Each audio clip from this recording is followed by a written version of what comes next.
JEE main result के according आपकी rank के अकॉर्डिंग कौन सा कॉलेज आपके लिए सूटेबल है, तो उसको चेक करने के लिए जैसे मैं एनआईटी केकेआर में हूँ, तो आप किसी भी कॉलेज का नाम से उसका कट ऑफ चेक करना।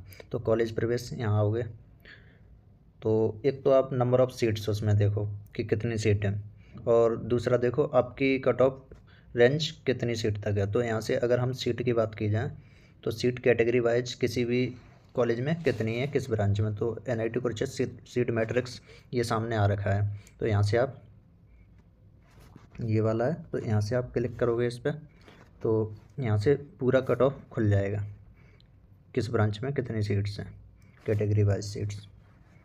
तो यहाँ से मान लो जनरल की ये देखते हैं,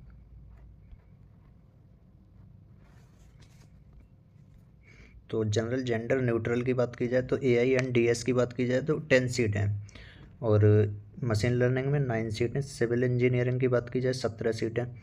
और अगर आप किसी भी स्पेशली किसी अदर कैटेगरी की देखना चाह रहे हो तो यहाँ से कैटेगरी चेंज करोगे, और जेंडर न्यूट्रल दोनों के लिए, मतलब जो न्यूट्रल है उसमें देख रहे हैं।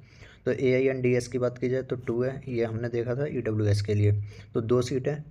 और मशीन लर्निंग की बात की जाए तो 2 सीटें, सिविल इंजीनियरिंग में 4 सीटें, सीएस में 4 हैं, इलेक्ट्रिकल इंजीनियरिंग में 5 हैं, इलेक्ट्रिकल एंड कम्युनिकेशन इंजीनियरिंग में 4 हैं, और यहाँ से इंडस्ट्री, ऐसे ही आप अदर सीट भी देख सकते हो।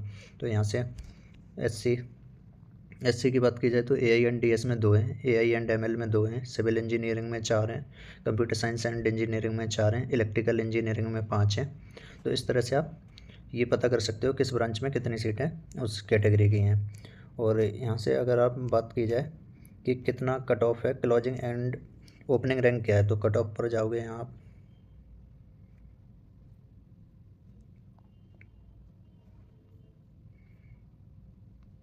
तो कट ऑफ पर जाओगे तो यहाँ से हम कट ऑफ पर गए थे, तो ये कट ऑफ 2025, 24 और 23 के दे रखे हैं। तो यहाँ से किसी भी ईयर का देखा, ओपन किया यहाँ, और आप यहाँ से कैटेगरी सिलेक्ट करोगे, जनरल बोथ के लिए करते हैं, तो ये आपका ओपन हो जाएगा।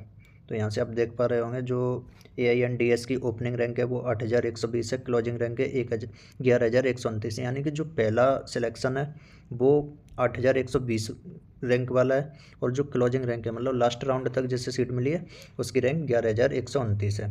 अगर यहाँ से सिविल इंजीनियरिंग की बात करें तो जेंडर न्यूट्रल में 28,543, और क्लोजिंग रैंक की बात करें 36,317, यानी कि फ़ीमेल की बात करें तो 42,070, और क्लोजिंग रैंक की बात करें तो 50,993 सिविल में। ऐसे ही कंप्यूटर साइंस की 4,835 है जेंडर न्यूट्रल की ओपनिंग रैंक, और 7,993 क्लोजिंग रैंक है। अगर कंप्यूटर साइंस और इंजीनियरिंग फीमेल की बात करें तो 6,972 है, और 12,130 क्लोजिंग रैंक है। तो ऐसे ही आप अपनी कैटेगरी के अकॉर्डिंग भी देख सकते हो। यहाँ से EWS लगाया,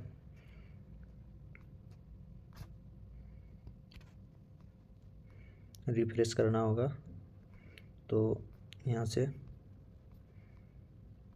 कैटेगरी सिलेक्ट की, बोथ गो।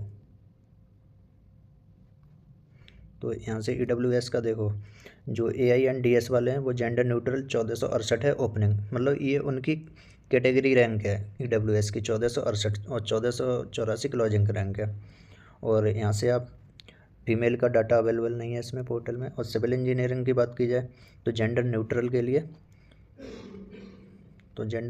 के लिए जो है 5,297, और क्लोजिंग रैंक 5,629 है। कंप्यूटर साइंस की है ये 1,012 है, और जो क्लोजिंग रैंक है वो 1,298 है, यानी कि ये EWS की कैटेगरी रैंक है उसकी है। तो यहाँ से आप अदर भी देख सकते हो, ऐसे ही किसी भी कॉलेज की किसी भी ब्रांच की कैटेगरी वाइज अपने मार्क्स अपनी रैंक के अकॉर्डिंग आप इजीली कॉलेज देख सकते हो, ब्रांच देख सकते हो, 2-3 साल का कंपेयर करके देख सकते हो, तो ईजिली पता चल जाएगा।